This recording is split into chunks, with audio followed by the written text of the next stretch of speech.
Today we're going to cover service accounts, and more specifically we're going to cover managed service accounts. Now first of all, why do managed service accounts exist? It's very simple. They're to cover the gap which you have with regular service accounts, aka the ability to change password on a regular basis without needing to restart a service. Now, while a managed service account theoretically could be used for any service, today we're going to show you how to use it with SQL. So here we can see, before I set up my always on, I have a SQL machine that is currently running under a user-based account. So we're going to go ahead and create a service-based account, and I'll show you how to do that. So first of all, we're going to go into Active Directory, and we're going to start typing out some commands.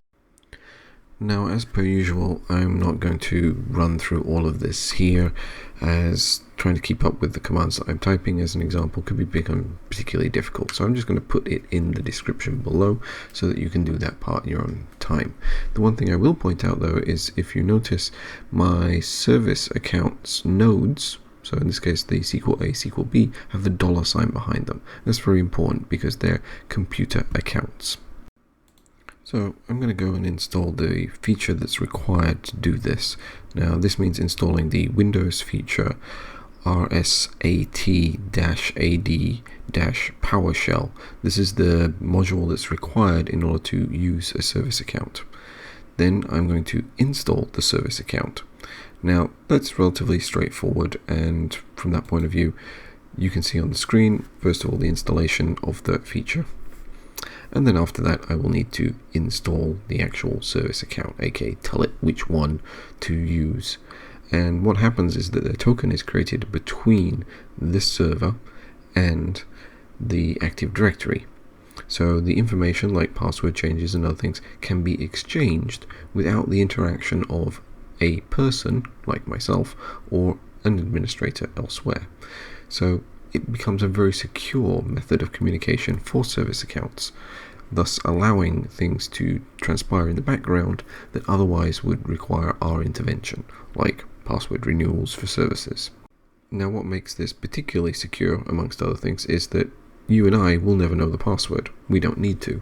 The machine knows the password. So we can go simply to our services. We can then put in the service account, and as you'll note when I'm typing this out, I do not enter a password because I do not need to enter a password. The machine knows the password, which is a very key factor to all of this. So I'm just going to go ahead and restart the service.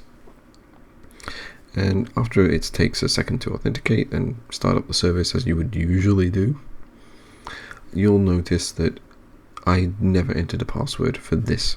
Now I'm going to do the same procedure again on the other node so that we can get our cluster up and running.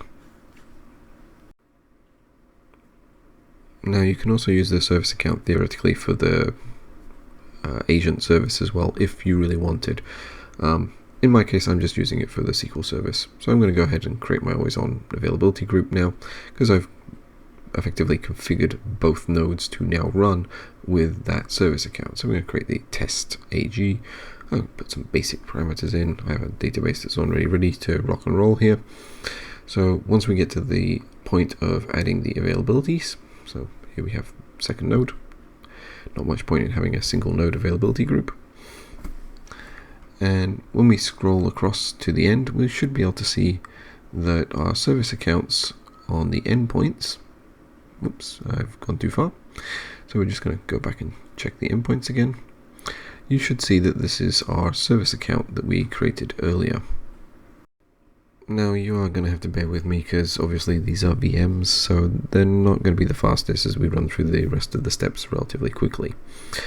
But to recap, what do we now have? We have a always on cluster where if we need to change the password on the service account, it takes place in the background, which allows us to never have to bring down our cluster because of password rotations.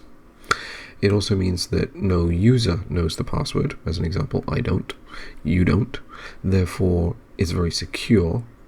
And because that can have rotations of every 30 days, 90 days, whatever the specified amount when you created the account is, it makes it relatively difficult for anyone to hack in, and particularly difficult, if not impossible, to do so in a brute force attack.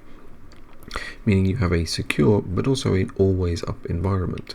You're not reliant on other interactions in order to keep it running. You don't need to worry about, oh, I needed to restart the service because I changed the password.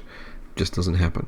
And the same goes if you were to use this on IIS or any other service, let's say Exchange as an example.